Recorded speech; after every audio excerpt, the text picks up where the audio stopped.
I'm Sammi P. I'm a sophomore at Florida Southern College, and I am Lexi's friend.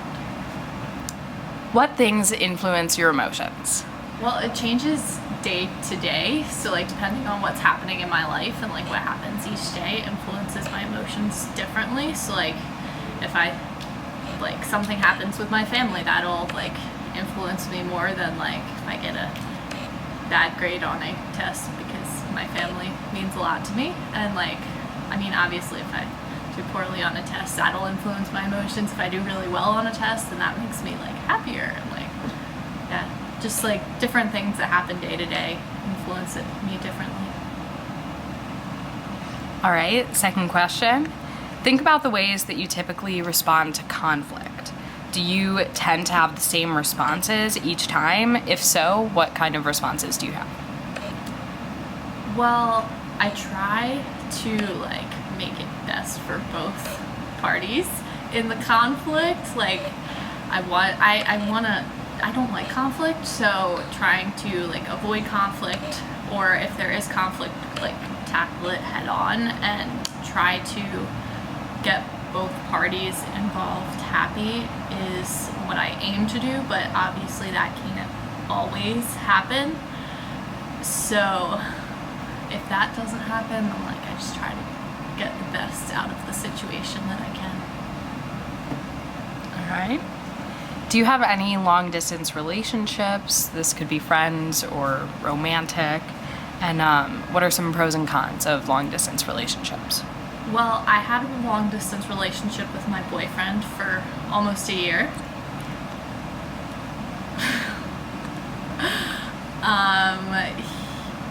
He was in Pennsylvania and I was down here at college last year, and so that was kind of difficult because it was new for me being down at Florida Southern, being at college, and like not having him there like by my side to like support me through everything was difficult. Like we did FaceTime and like talk on the phone and still like text each other and everything, but it still was very difficult to like not be seeing each other every day, or at least once a week or something, like not seeing each other at all.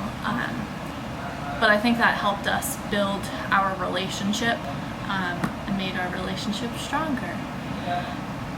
And I also have long distance relationships with friends, and that's really hard because I've known my two best friends since kindergarten, and they're up in Pennsylvania and I'm down here in Florida, and it's hard because they always hang out and everything, and so like I'll see them hanging out and having fun, and I'm down here and like I'm having fun down here, but like we were inseparable from kindergarten through like senior year, and then we got separated in college, but like I always see them when I go back to Pennsylvania, and like, we're still friends, but it's hard not being with them all the time as well.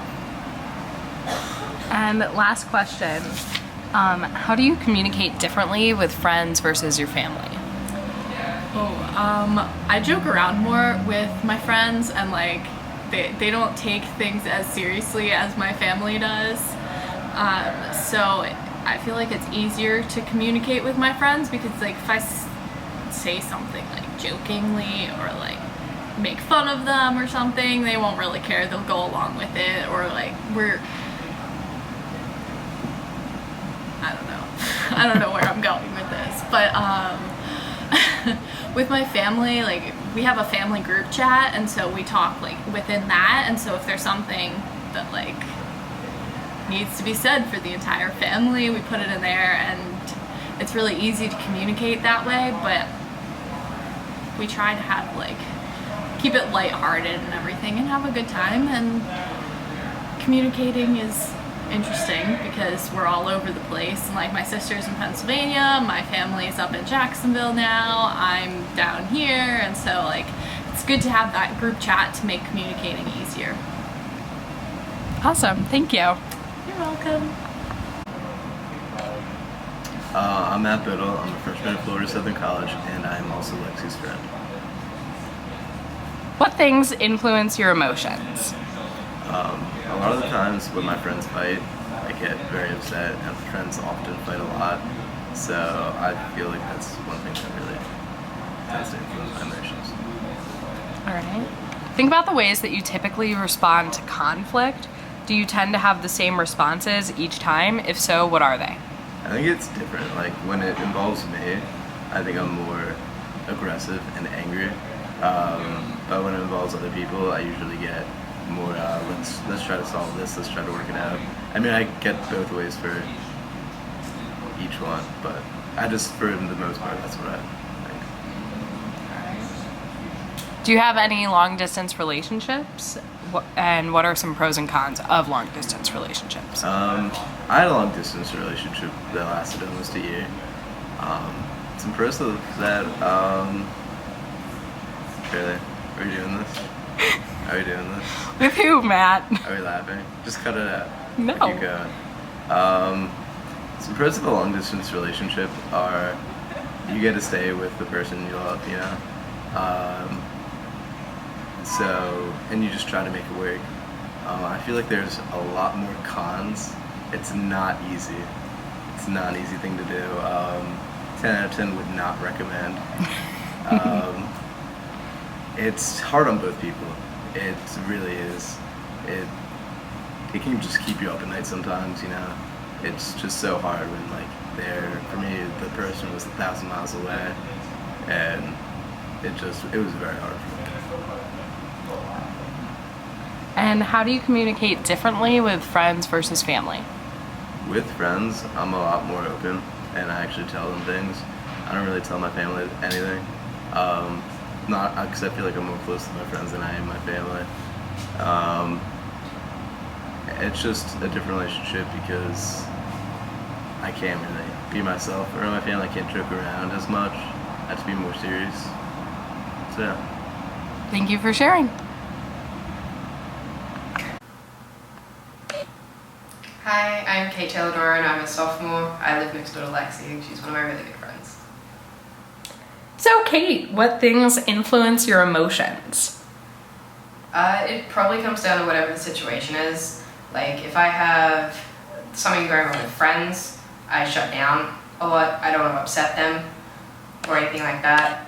And everything else probably compounds on top of that. Like, if I'm sleep deprived, my emotions are not good. But yeah, it probably depends mostly on what's been happening throughout the day, but it also depends on the type of relationship I have with them. All right. Think about the ways that you typically respond to conflict. Do you tend to have the same responses each time? If so, what are they? I definitely don't have the same responses. With my family, if there's a conflict, or with really close friends, I immediately shut down because I think I'm the problem and I don't want to upset them any more than I already have. But if I'm having conflict, in a classroom with another student, and they're completely wrong, if I really am adamant that there's conflict going on, I tell them exactly what it is and how it works. I'm all about it. All right. Do you have any long distance relationships, and what are the pros and cons of those long distance relationships? Well, being an international student, pretty much all of my relationships are long distance at one point or another. When I'm here, I'm away from all of my family, all of my really close friends that I grew up with. But when I'm at home, I'm away from all my friends that I have met at college. I'm away from my boyfriend and his family. And we also have a lot of family that live in England, so I don't get to see them very much. But yeah, the pros are that I probably grow to appreciate the time that I get with people a lot more because I know that I can't spend a lot of time with them. The cons would be just the little things that you miss about having specific people around. And there'll be a lot of times where if you've had a bad day, you want to talk to someone specifically because you know they're going to understand and be able to associate with it. And sometimes you just can't because they're not available. How do you communicate differently with friends versus your family? My friends I'm probably a lot more honest with because I know that they genuinely care about me, and therefore I'm able to be a lot more blunt about it, and they'll be more understanding. But with my family, because of the way my family is structured, we respect your elders, so I never call anyone who's older than me out on anything. So if there's anything that's going wrong with my family, I shut down and say nothing and just kind of let it play out more so. All right, thank you for sharing. Of course. Good afternoon. My name's Sammi Yearian. I'm Lexi Yearian's father. What things influence your emotions? There's a lot of things that influence my emotions. Anywhere from I can be driving a car and somebody is driving recklessly, that might influence my emotion to take me off the normal course. Secondly, I can be just walking around in an airport or shopping malls, and people might be on their phones. Just walking slow, and I'm trying to get around them. That can influence my emotion too, and sometimes it's frustrating. Sometimes, most of the time, it doesn't matter. But little things like that can do it. Getting into tough discussions with my children about life altering things, or just life things in general. So that can make it either positive or negatively affect my emotions. Just relationships in general, whether it's with my family or my co-workers. So there's multiple things that can influence my emotions on a daily basis, and they do. Awesome. Think about what ways you typically respond to conflict. Do you tend to have the same responses each time? If so, what are they? Conflict, I'm dealing with daily, especially in my work job, because that's where I'm spending most of my time with dealing with a multitude of different folks that I work with, and with customers. And everybody has their own personality, so I think the way I deal with conflict, I'm more like a chameleon. I sort of adapt to the type of person I'm dealing with. If they're calm, I try to be calm. If they're emotionally upset, I don't get emotionally upset back, but I can understand and try to be empathetic from that perspective. But also, I'll push back also if I don't think they're doing it the right way. So I think on a daily basis, I deal with emotions by reading the people I'm dealing with and trying to get to a resolution. That's why in my daily job in general, that's what I have to do anyway. So I apply that to coworkers, my family, and everybody I deal with. Do you have any long distance relationships in your life, like friends, family, coworkers? And what are some pros and cons? I don't have a whole lot of relationships out of my family, and really the ones I have are more with my coworkers, and some of them, right? There's some that, over the years I've been able to keep in touch with. So it's mostly just through communication through email or text, and sometimes we'll see each other in certain parts of the country when I'm going around the country, or when I get into a certain city, I might call them up and we'll meet that way. But most of the time, I'm not spending a lot of time with relationships outside my family. How do you communicate differently with friends versus family versus coworkers? Friends, family, and coworkers. Again, I think I mentioned this earlier. I think I'm personally more emotional with my family, because it's my family, and I have vested interest in making sure that things work and addressing things that need to be addressed, right? And that causes a lot more emotion, I think, versus friends. Friends help each other, and sort of just they're more there for fun and just conversational and just some emotional support when needed. And then coworkers generally, I don't spend a lot of time with them, so I don't have to build deep relationships with them, and I treat them more like more at arm's length in general. But my job requires me to do that anyway. But that's sort of how I treat the three factions. Thank you for sharing. My pleasure. Thank you. Hi, my name is Kathi Yearian, and I'm Lexi's mom. What things influence your emotions? A lot of things influence my emotions. I would say if I'm tired, I tend to be more emotional. If I'm hungry, if I'm stressed, I tend to be more emotional. Also, outside things can trigger my emotions, like like a baby crying, or a sad story, or a really happy, touching story. So I guess both internal and external forces can make me more emotional. Think about the ways that you typically respond to conflict. Do you tend to have the same responses each time? If so, what are they? I don't like conflict, so I would say I tend to avoid it, which would be my usual response. If I can't avoid it, then I try to do the right thing and handle it maturely, and I try to figure it out with whoever or whatever it is that I'm in conflict with. Do you have any long distance relationships, like friends, family?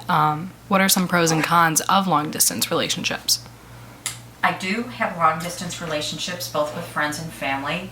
I think the good thing about long distance relationships, is that the relationships that are long distance that last tend to be strong ones, kind of people that you can pick up right where you left off from. If it's not a strong relationship, it'll never last the distance.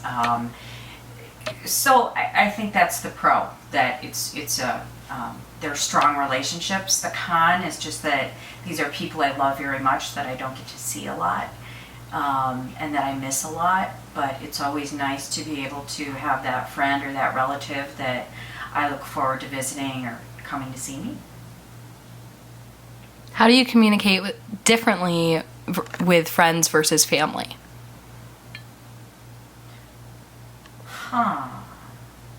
Well, I guess it depends on the friend and it depends on the family member, but in general, it's a hard question. I have one friend in particular that is like a family member to me. And then I have some family members that I treat more like friends. So that's really a rough question. I would say in general, I am more open with family and I'm more myself with family, whereas with friends, I'm not as spontaneous. I would tend to make plans more. I would tend to be maybe a little less casual. But like I said, there's really that gray area where there's some people that just transcend the boundaries of friends and family. So I guess I'm lucky in that respect. Thank you for sharing. You're welcome.